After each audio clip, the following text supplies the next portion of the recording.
Amiche e amici, buongiorno, ben ritrovati in diretta con Ore 13, nuova puntata che va a mettere il suo obiettivo su quello che è uno degli argomenti purtroppo di questi giorni, però non lo affrontiamo assolutamente dal punto di vista sanitario, bensì dal punto di vista economico. Allora, prendiamo appunto spunto, scusate il gioco di parole, dal coronavirus, questo virus che sta condizionando il mondo intero in questo momento storico. E vediamo attraverso i nostri ospiti qual è l'allarme che lanciano le imprese, perché ci sono veramente tanti risvolti economici su questa faccenda, connessi anche a quelli che sono stati i dati forniti dal Ministero delle Finanze non più tardi di qualche giorno fa, per cui che vedono un drastico calo della produzione nell'ultimo trimestre del 2019. Quindi insomma questo 2020 per l'economia veramente sta iniziando con i peggiori auspici, non migliori. Allora, abbiamo la fortuna di avere tre grossi imprenditori di tre settori diversi che ci possono fornire analisi sia in termini locali e anche dal punto di vista internazionale. Innanzitutto Pierangelo Bressan, che è presidente della Garmont, quindi stiamo parlando del mondo dello sport system. Grazie. Certo. Grazie a lei. Oscar Marchetto, che è presidente della Somec, e quindi noi parliamo del mondo sia della crocieristica che anche dell'edilizia.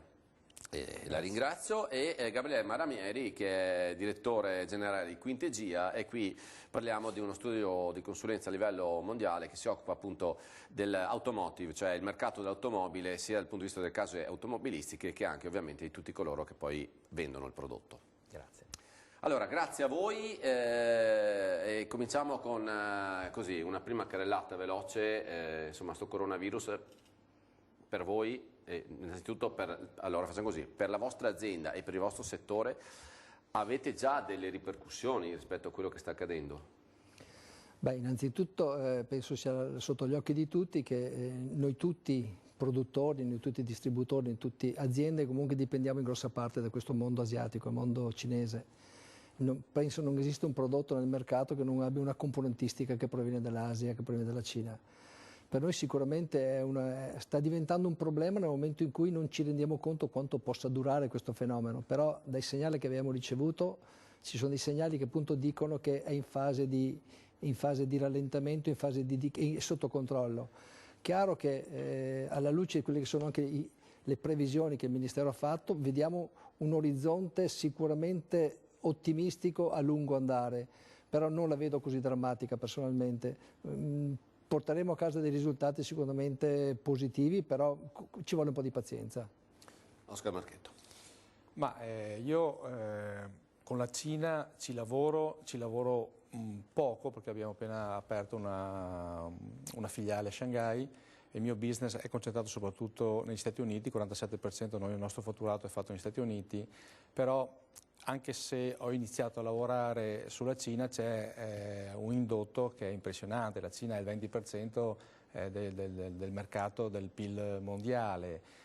Tutti i componenti, qualsiasi cosa che si fa, se si fa mobili, ci sono dei componenti che arrivano dalla Cina, perciò adesso siamo a 15 giorni dalle vacanze cinesi, del Capodanno cinese e ancora c'è un impatto minimo. Se dura di più ci sarà un impatto, ma è molto psicologico perché i ristoranti per strada, il carnevale a Venezia, c'è una psicosi che va oltre, manca forse una comunicazione reale di quello che è il virus. Io ho guardato la prima volta che ho sentito il coronavirus, ho guardato su internet i morti che ci sono per influenza all'anno a livello mondiale sono dai 250.000 ai mezzo milione di morti all'anno. Fa impressione se si legge questi numeri qua.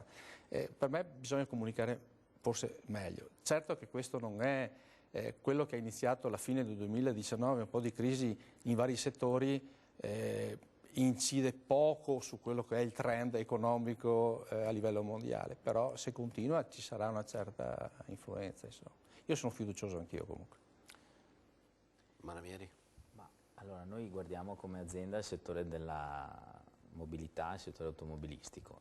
In senso stretto, la nostra realtà non stiamo accusando un diretto impatto, però certo è che se guardiamo la Cina, e noi di mestiere guardiamo i numeri, la Cina rappresenta oggi circa il 30% della produzione di veicoli a livello mondiale, oltre alla componentistica, pensiamo all'impatto che può avere un rallentamento, diciamo, di questa economia. E quindi oggi tutti gli attori sono coinvolti, perché a tutti i livelli più o meno i player cosiddetti sono coinvolti, e quindi guardano con attenzione, diciamo, ciò che potrà accadere. Perché allora, volendo fare un attimo il punto, cosa succede? La Cina è, diciamo, è la fabbrica del mondo, no? In termini proprio di produzione di materiali. Quindi il problema ha 3 ricadute, perché c'è un aspetto che comunque ci sono tanti stabilimenti tuttora chiusi. Tuttora dico perché, per chi non fosse a conoscenza delle dinamiche del mondo cinese, si è appena concluso il Capodanno cinese, che per loro vale come, non so, le nostre vacanze ferragostane, per cui durano 2 o 3 settimane di solito, no? La chiusura degli stabilimenti. Sì.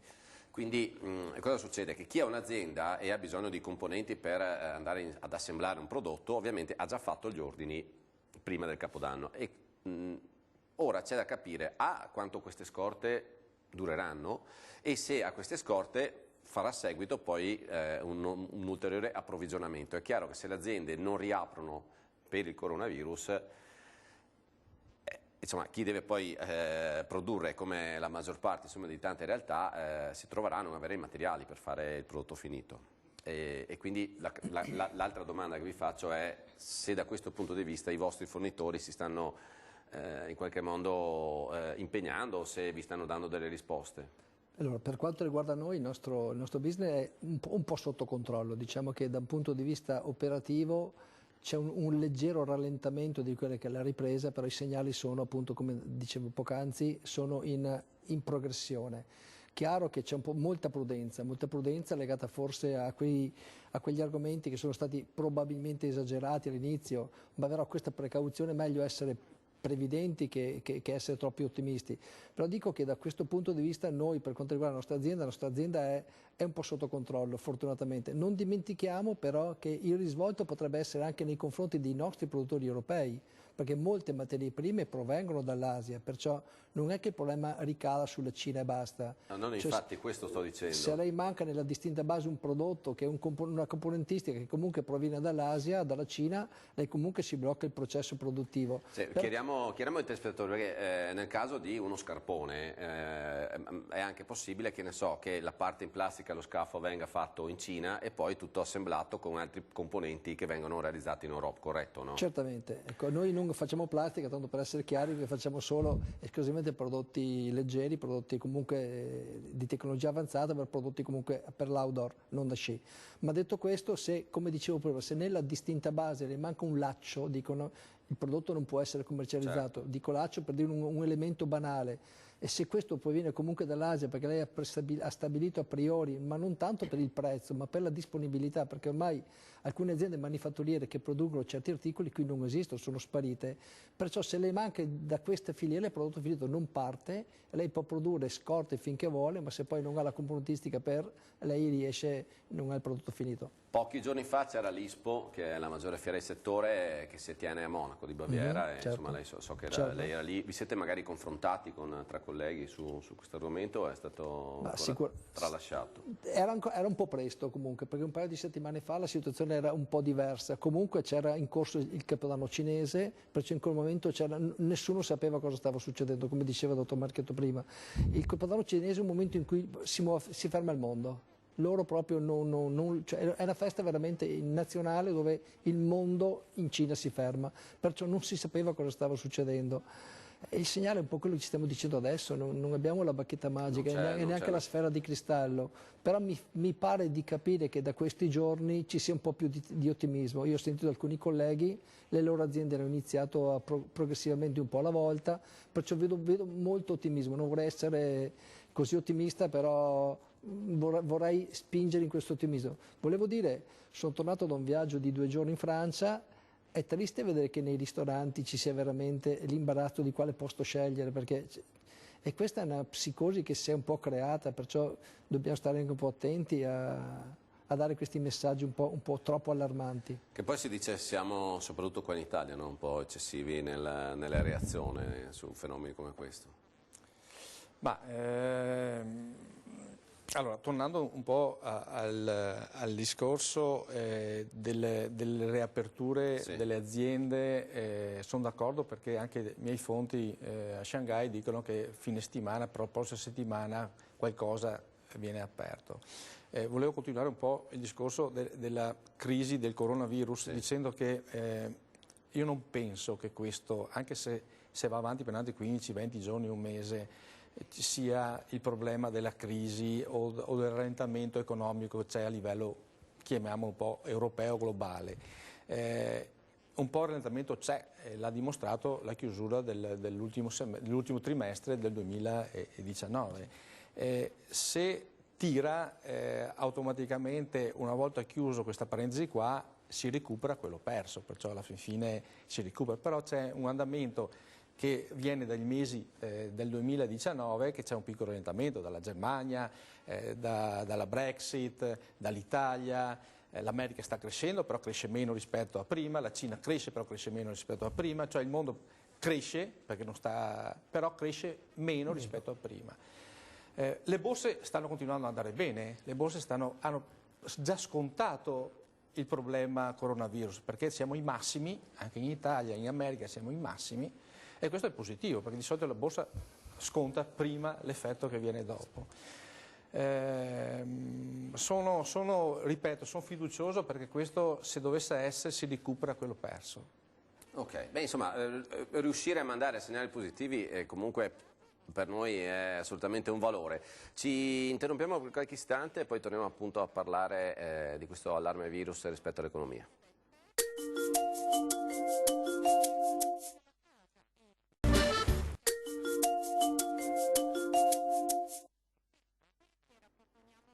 Dopo questa prima ondata, diciamo, di domande e di risposte, mi sembra di capire che da parte dei miei ospiti di oggi ci sia un cauto ottimismo rispetto agli effetti che potrebbe avere appunto questo coronavirus sull'economia e che forse, diciamo, per ora gli effetti maggiori sono quelli dovuti un po' alla crisi psicologica, all'effetto psicologico di una cosa del genere.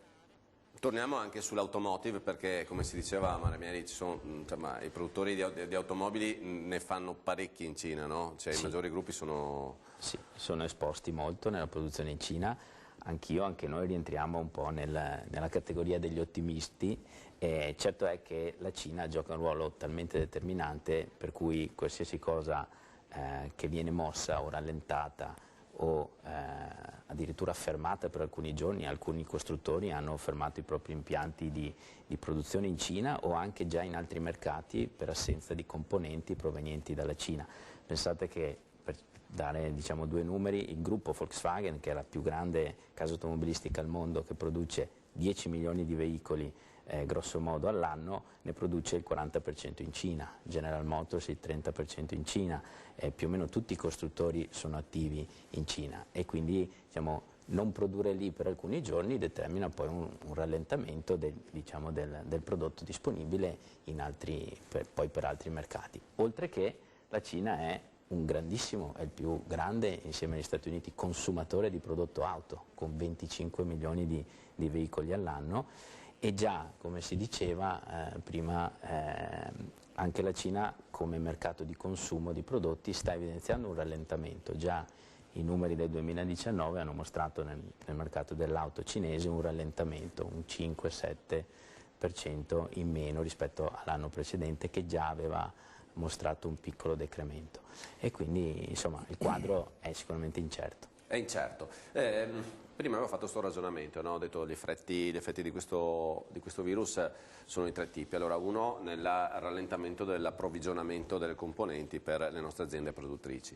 L'altro ovviamente è quello legato al mondo del turismo, cioè il turismo che arriva dalla Cina a qua o comunque dal Far East, dal lontano est a qua. Qui la domanda la farei direttamente a lei, Marchetto, visto che è una delle sue attività principali, appunto, una fornitura sulle navi da crociera. C'è qualche segnale? Ma un pochino sì, nel senso c'è una nave che è bloccata in Giappone, dove c'è, adesso non ricordo più i numeri, però mi sembra un centinaio di casi di coronavirus, perché la nave è abbastanza facile infettarsi. Però l'Asia, se vado a dare dei numeri, ci sono circa 400 navi da crociera sul mare che navigano, solo il 4-6% naviga in Asia, perciò è una piccola fetta di business che incide. Perciò ieri c'è stata anche una comunicazione di Carnival, che è il più grosso armatore e che ha una flotta di quasi 200 navi, perciò fa un terzo di circa delle navi, della flotta delle navi da crociera con vari marchi, dove c'è Costa, eccetera. Ha detto che questo può provocare a lui 1,5-2% di calo a livello annuo. Annuo. Perciò se si ferma, come abbiamo detto prima, nei prossimi settimane, penso che è una cosa che si risolve.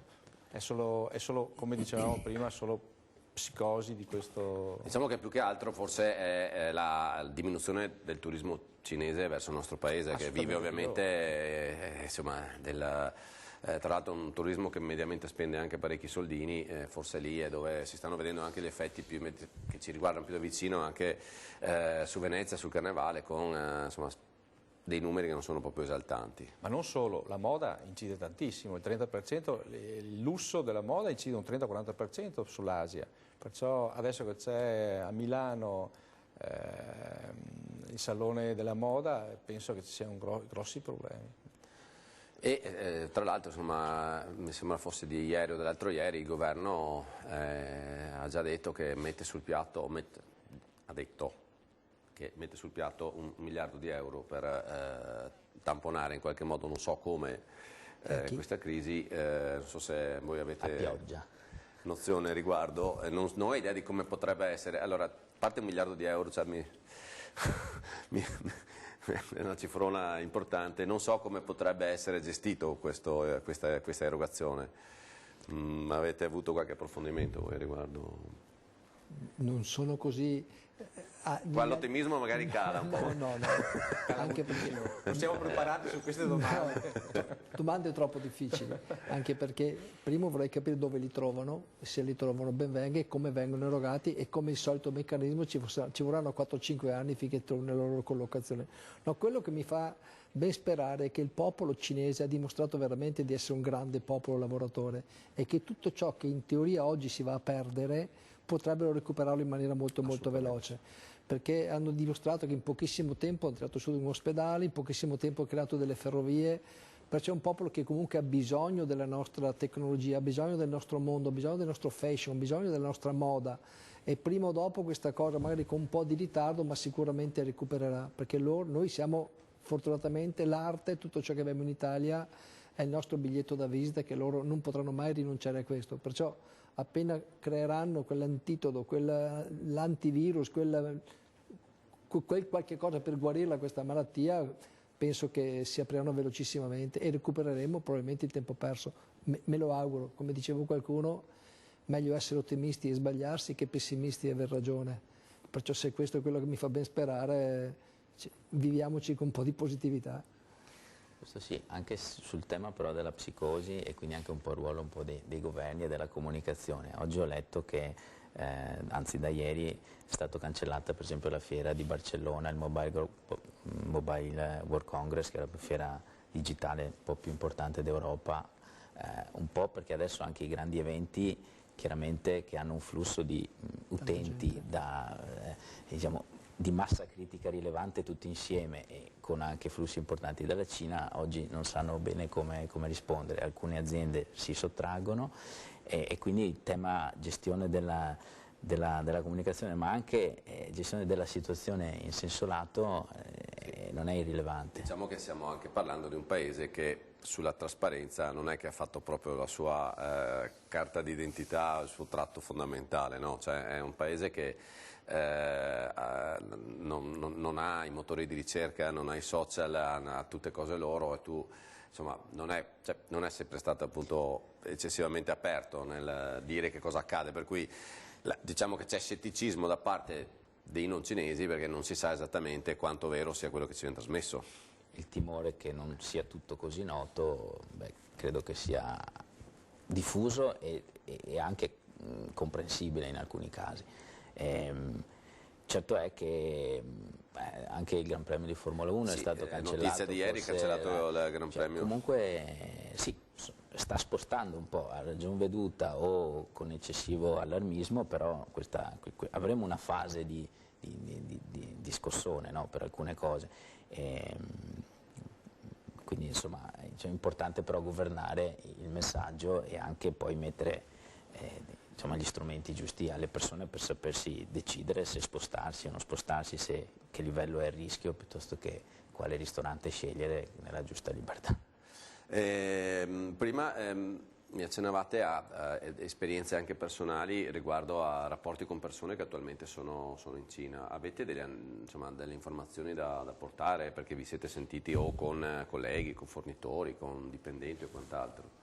I nostri rapporti con quell'area geografica sono prevalentemente in Vietnam, di conseguenza c'è un'influenza di un personale completamente diverso. Però anche lì c'è molta cautela. Come dicevo prima, stanno iniziando un po' alla volta. Io sono tornato, dall'aeroporto che ti hanno ovviamente misurato la febbre. Lì sta succedendo la stessa cosa, un po' alla volta, però ripeto, devo iniziare con prudenza perché, come diceva prima, forse c'è stata poca trasparenza, c'è stata poca comunicazione corretta, perché noi sappiamo quello che sappiamo, ma probabilmente le notizie interne sono diverse. Però per le persone che vivono lì ci hanno detto che loro non sentono c'è molto timore sicuramente, ma l'allarme di cui si sente parlare in maniera così esagerata credo sia un segnale che fa precauzione, per l'amor del cielo. Però mi auguro, come dicevo prima, che la cosa si risolva in maniera molto più veloce di quello che è previsto. Sì, poi comunque c'è il problema l'opportunità dei social è ovviamente quella che ognuno si crea la comunicazione a modo suo. È anche vero che tanto meno viene trasparenza dalla fonte e tanto più semplice è che si creino anche fake news.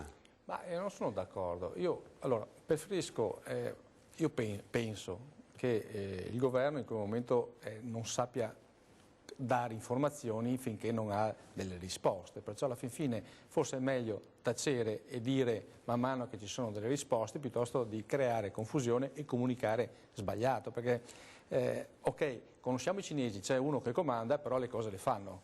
Se io inizio a comunicare in 50 persone, forse escono da queste 50 informazioni, escono 49 fake. Non so quale sia la cosa migliore. No, ma infatti è quello... Parla uno e parla per tutti. È quello che volevo dire io, attenzione. Però un attimo più di tempismo. Lo so, però devi comunicare bene, perché quando comunica il mondo e perciò uno deve sapere anche come comunicare. Questa è la cosa importante che io penso, cioè quando io devo comunicare qualcosa di importante devo dire quella giusta. Certo. Se dico sbagliata prendo in giro anche il mondo, allora lì crea ancora più panico. Sì, poi ovviamente dobbiamo ragionare sul fatto che non è che stiamo parlando di una città da 80.000 abitanti, stiamo parlando di un paese da 1,8 miliardi di abitanti, con un'estensione territoriale immensa. Culture diverse. Quindi noi tante volte lo facciamo facile, ma insomma gestire un 1 miliardo e rotti di persone, vediamo quanto è difficile gestirne 60 in Italia, figuriamoci 1 miliardo e rotti. Breve pausa.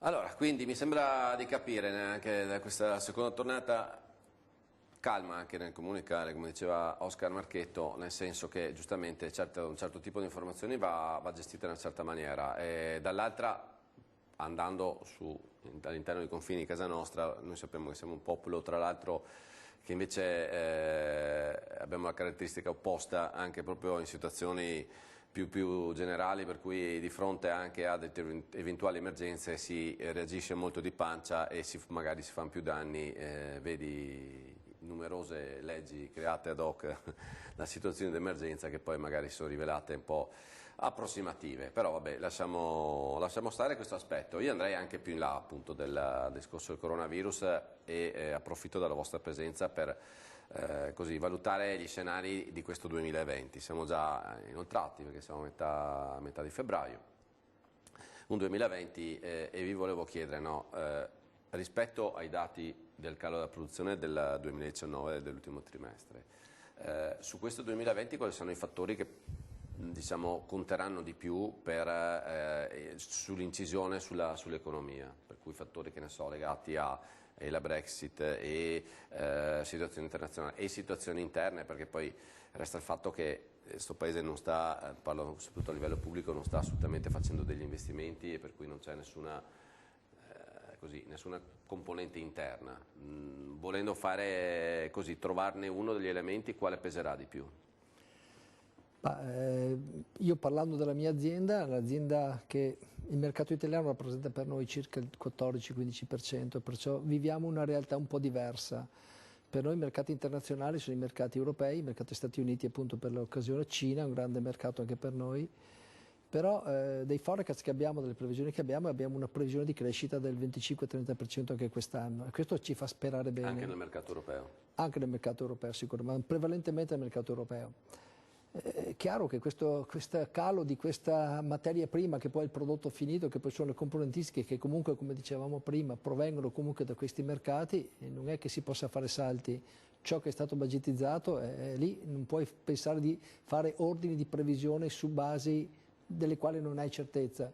I forecast sono fatti, gli ordini sono partiti, se le navi si bloccano, la merce non arriva, non fatturi e ovviamente il tuo. Però, dicevo, ho grandi speranze che questo meccanismo si sblocchi il prima possibile. Abbiamo delle scienze in Italia, in Europa, nel mondo veramente di grande livello che possono contrastare questo, perché si sta muovendo il mondo, non è un paese solo che si sta occupando di questo tema e mi auguro che le forze una volta per tutte si mettano d'accordo per contrastare questo fenomeno, per poi vedere il trend nostro è positivo. Mi auguro che ci sono dei segnali nell'automotive, come diceva lei, un po' in calo, ma probabilmente un calo fisiologico. E poi magari sentiremo ovviamente da Maramieri, anzi sentiamolo subito, perché tra l'altro scusate, vado a recuperare questi dati che addirittura l'automotive è stato il settore più colpito dalle diminuzioni sul trimestre, perché si parlava di quasi meno 14%.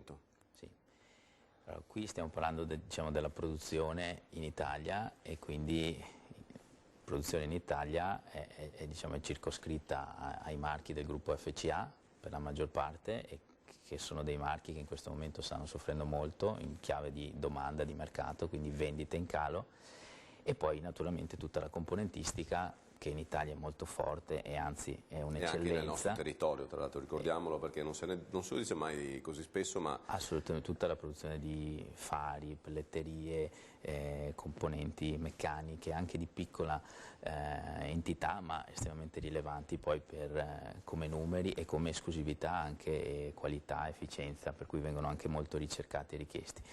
E su questi diciamo, nel breve periodo noi non vediamo un impatto di calo significativo ulteriore, un po' di assestamento fisiologico, certo che chi è più dipendente a livello di fornitura dai marchi FCA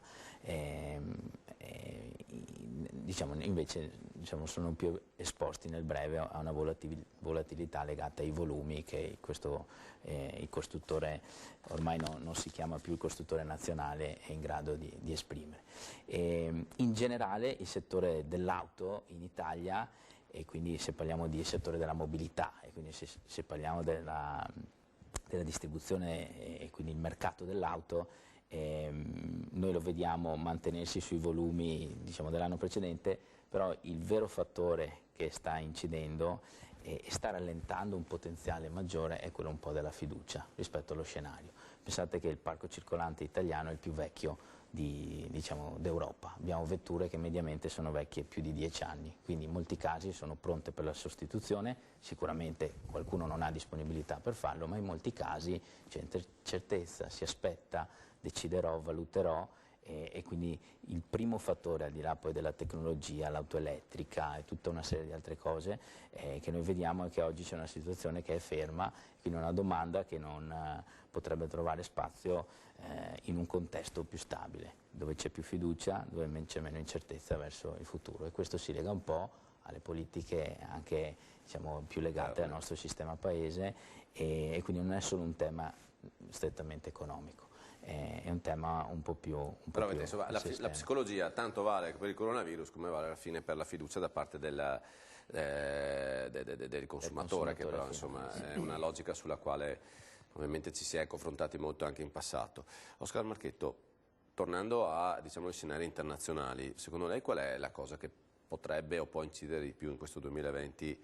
Ovviamente non parlo tanto della sua di azienda, ma per l'economia italiana più in generale.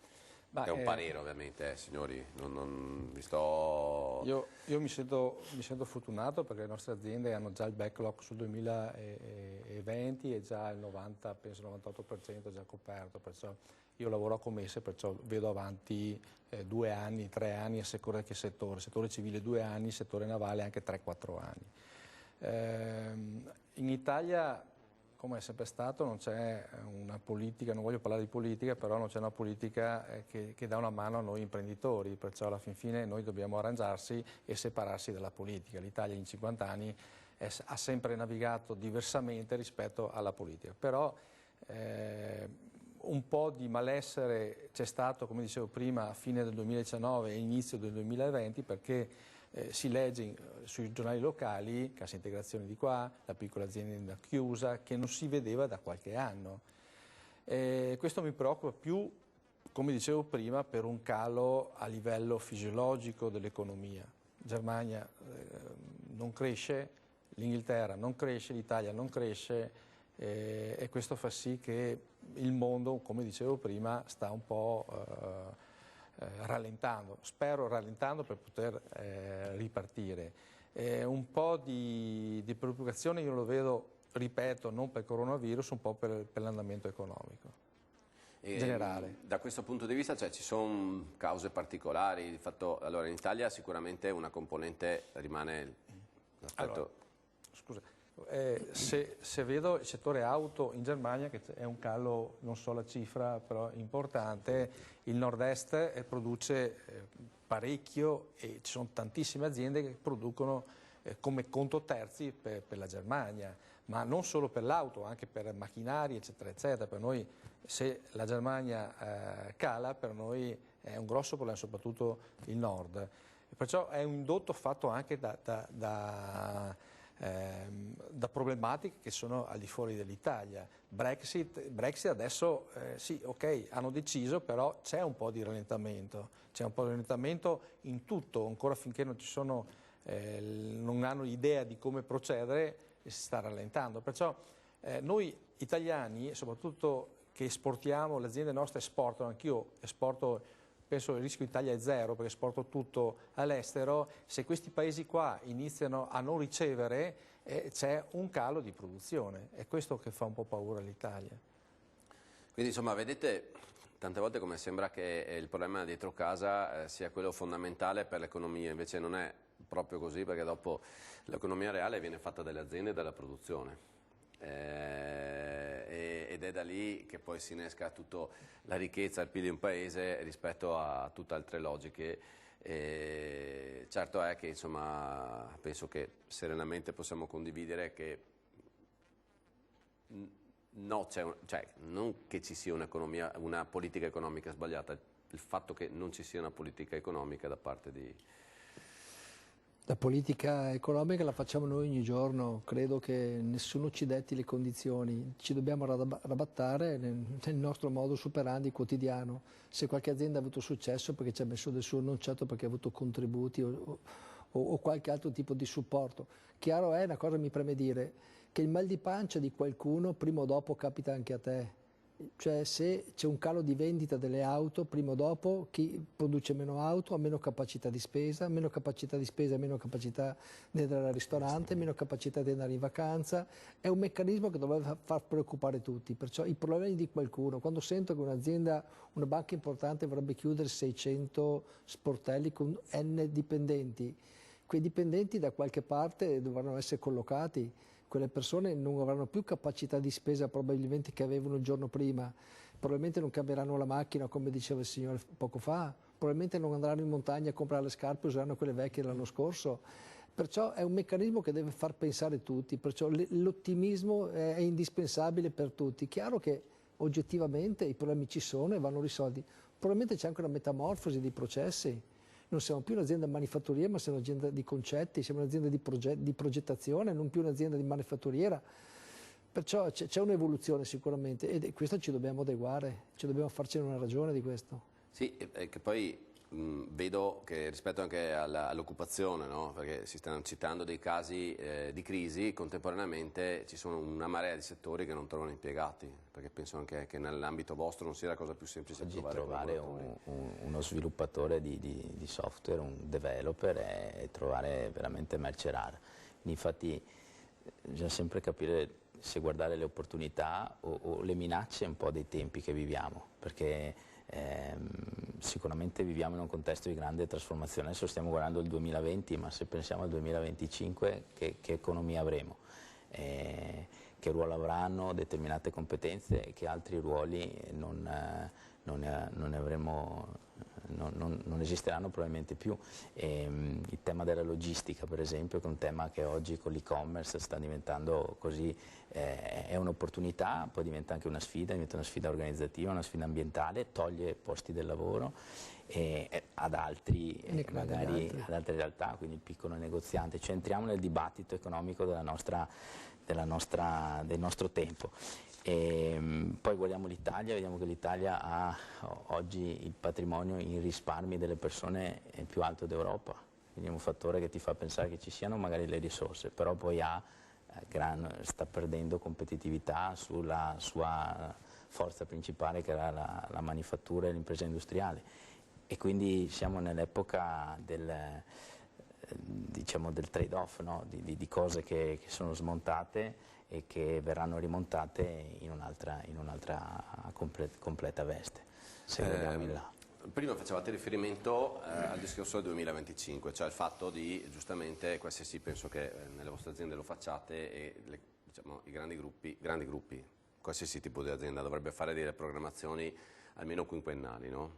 Allora io adesso ho la breve pausa e comunque la domanda sarà, nel momento in cui uno riesce a fa dei piani quinquennali, quanto incide l'eventuale disguido, anche se mi sembra riduttivo, di una situazione anche come quella che stiamo vivendo adesso?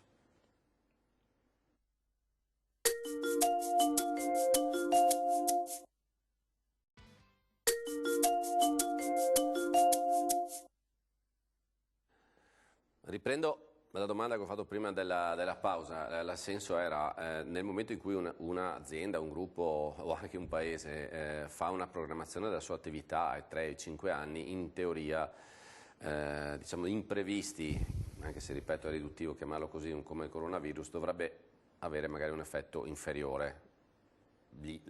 E quindi punto di domanda. Questa è una domanda a voi.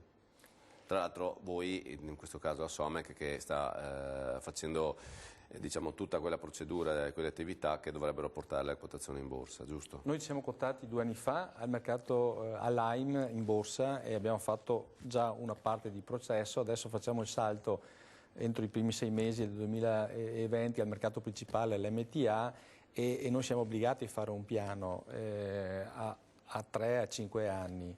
Io di solito lavoro sempre così, perché dall'altra parte quando tu entri in borsa vuol dire che devi dare certezza agli investitori. Gli investitori comprano le tue azioni se tu gli dai certezza e se tu vai bene. Perciò il piano deve essere un piano di crescita interna e anche esterna per acquisizioni, ma soprattutto io faccio 2 piani, un piano di crescita però che corre a 80 all'ora e un altro piano best internamente che devo correre a 110 all'ora. Per ora l'abbiamo rispettato per i 110, speriamo di rispettare. Ma l'importante è che non arrivino gli autovelox tipo il coronavirus che ti va a rallentare. Quindi sono protetto perché c'ho quello. La sostanza è che, diciamo, una programmazione più precisa comporta anche un'incisione minore da parte degli imprevisti. Assolutamente sì, assolutamente sì. Ma per quanto riguarda noi non siamo quotati, siamo un'azienda molto piccola, però ha avuto una crescita molto importante, è cresciuta quasi del 40% da quando è nata, il prossimo anno faremo più 25-30%, però noi dobbiamo rispondere solo ai nostri soci, io devo rispondere come presidente alla mia compagine sociale. perciò comunque abbiamo una prudenza relativa. Dobbiamo essere comunque, ripeto, prudenti nei confronti del sistema bancario che comunque ci supporta, perché quando prevedi comunque investimenti di un certo tipo che hanno delle aspettative e noi facciamo budget a 3 anni, non di più, perché abbiamo delle misure, il mercato cambia in maniera molto molto repentina, abbiamo prodotti che si evolvono in maniera abbastanza veloce, diversamente magari a qualche azienda diversa che è più strutturata.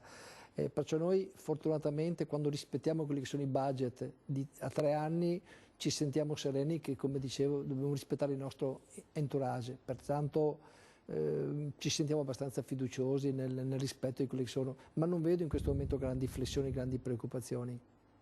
Beh, insomma, sentirvelo dire rispetto anche appunto a questi dati sulla produzione a me non fa che piacere, per cui ridurre il grado di allarme è positivo e chiedo a Gabriele Maramieri, voi che insomma facendo ricerche e quant'altro a favore anche appunto delle case automobilistiche, immagino insomma che loro siano i primi a lavorare molto sulla previsione, no? Certo.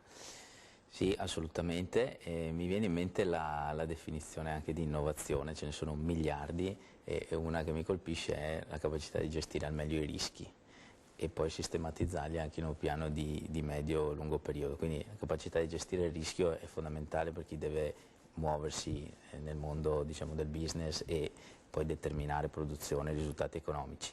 Per quanto riguarda l'auto, le previsioni economiche e le previsioni diciamo, di risultato sono state la grande gabbia di questi tempi e quindi c'è stata una sfida a chi produceva di più, a chi era il marchio con più vendite e quindi sono state anche sbagliate enormemente delle previsioni. Magari non cito nessun marchio, però c'è chi ha sbagliato del 70-80% delle previsioni, che ha detto oggi facciamo 300.000, tra 5 anni faremo 1 milione di vetture, oggi sono a 400.000. E quindi, non citiamo il marchio, ma lì l'errore qual è stato? Oggi non, di poi è facile, il CEO è appena stato destituito, arrestato. No, non è quello arrestato, e lì l'errore è stato nel pensare che poi di riuscire a sostenere una crescita solo per un'attesa, diciamo, di profitto nel mercato premium, che è quello più bello perché dà più redditività, però poter competere in un segmento del genere richiede tutta una serie di cose. E allora se non le puoi sostenere ti fai male.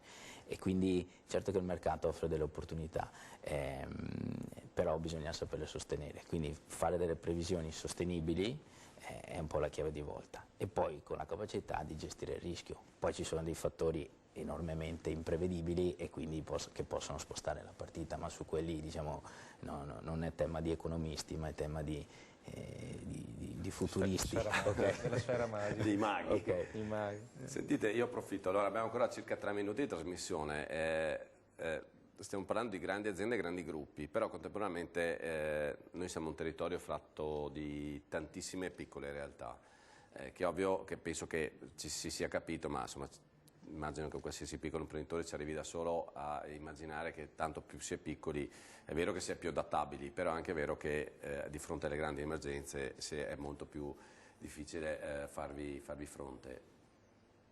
Che consigli vi sentite di dare, visto le rispettive posizioni, anche proprio nel cercare di analizzare il futuro che arriva, no? Cioè,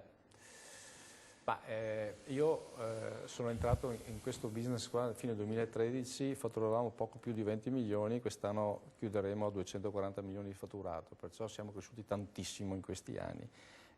La mia idea, io parlo per me, di essere piccolo con i prossimi anni sarà sempre un po' più difficile. O sei una nicchia, hai qualcosa di particolare, allora continui a vivere perché hai la marginalità, però se fai qualcosa che c'è nel mercato la marginalità è sempre più ridotta. Per riuscire a stare in piedi devi crescere e soprattutto non essere egoista. Io ho aperto i miei capitali, ho aperto i miei soci, ho aperto in borsa, perciò ho cercato di aprire e creare un'economia che è fatta di più persone. E questo per me è stato, nel mio fabbisogno, la mia rivincita in questi 5 anni di nuova esperienza con la Somec. Quindi insomma è un concetto di apertura e di non, ovviamente, assolutamente sì. oltre alla capacità E di non divisionismo. egoismo, e non il paron so solo mi. Questo per me è importante. E non è facile in questo territorio. Decisamente no. Ecco, mi collego in senso molto positivo al ragionamento del dottor Marchetto, perché anch'io ho avuto la stessa esperienza, ovviamente con numeri completamente diversi, però la chiave di svolta è stata quando ho aperto i capitali a terzi, che mi hanno dato non la parte liquida, la parte economica, la parte di cultura, la parte industriale che ti apre a quella che è una mentalità completamente diversa. Ognuno deve fare il proprio bagno di umiltà, capire quali sono le proprie caratteristiche e se vuoi vincere la partita devi vincerla. Le proprie capacità. Le capacità, esattamente. E molto spesso noi, ha detto molto bene, mi sono il paron e faccio quello che voglio io. E molto spesso le tue competenze non sono quelle che è il mercato di cui ha bisogno. E tu rischi di essere il più bravo scienziato del mondo, ma il mercato ha bisogno di qualcuno che cucini la pasta asciutta. Perciò se queste cose non si collegano rischi. Ecco perché aprire a capitali un percorso che noi probabilmente faremo tra non molto, siamo molto piccoli ma stiamo crescendo molto velocemente. Magari qualche acquisizione per linee esterne ci permetterà di fare il salto di qualità. Sono arrivate anche le notizie nel frattempo, vedi che Ha visto? No, perciò dico, è importante questa apertura che molto spesso, devo riconoscere, nel nostro territorio è molto difficile. È molto difficile. Spartire la torta con qualcuno per molti imprenditori è molto difficile. Io ho la fortuna di entrare in un mondo, in un network imprenditoriale con qualche amico che mi ha insegnato a condividere le scelte, condividere le attività e a non essere ingordo. Fare del bene anche agli altri aiuta molto. Certo. Beh, voi insomma nascete come un gruppo di persone, per cui... No, siamo aperti. Io suggerirei di non pensare che il mondo sia quello di una volta. 10 anni fa non esistevano i telefonini, 4 anni fa non c'era l'e-commerce e non c'era Amazon e dobbiamo pensare che il mondo sarà diverso e dobbiamo giocarcela interpretandolo al meglio, quindi mettersi un po' in discussione. In America oggi si parla di competition, quindi non tanto competere ma cooperare insieme, cioè l'altro non è il mio nemico anche se è il mio concorrente principale, ma magari è il mio attore con il quale collaborare e cooperare in futuro. Questo è uno schema di gioco diverso. Quando il tuo nemico è troppo forte, alleati piuttosto che contrastarlo, perché rischi di morire, anzi muori. È una questione di mentalità, però perché tu pensi io ho il mio, poi ci sono gli altri, no, entriamo in uno schema di economia che è molto più liquido come si diceva, ma in termini proprio di filiere che si espandono, di mestieri che si mettono insieme, di concentrazione, perché bisogna essere effettivamente più grandi e più forti per sostenere anche determinate sfide di investimento eccetera, per arrivare a rispondere un po' a quello che è il mercato che sarà nel 2025 un po' in tutti i vari settori. Bene, allora signori, dai, chiudiamo questa trasmissione con un velato ottimismo. Innanzitutto, ripeto, per l'aspetto economico mi auguro che non ho dei sanitari e dei medici in trasmissione, per cui diciamo che prima di tutto dovrebbe arrivare un ottimismo sul coronavirus per quello che riguarda l'aspetto sanitario, ma siccome noi qua ovviamente dobbiamo anche vivere di economia e quindi velato ottimismo perché riguarda il settore economico. Qualche consiglio vi è arrivato, io non posso che ringraziare i miei ospiti, grazie, buon lavoro, grazie. È stato un piacere. Grazie a lei. È stato un piacere, spero anche per voi a casa, vi saluto con tanto affetto, rimanete sui nostri teleschermi, ciao a tutti.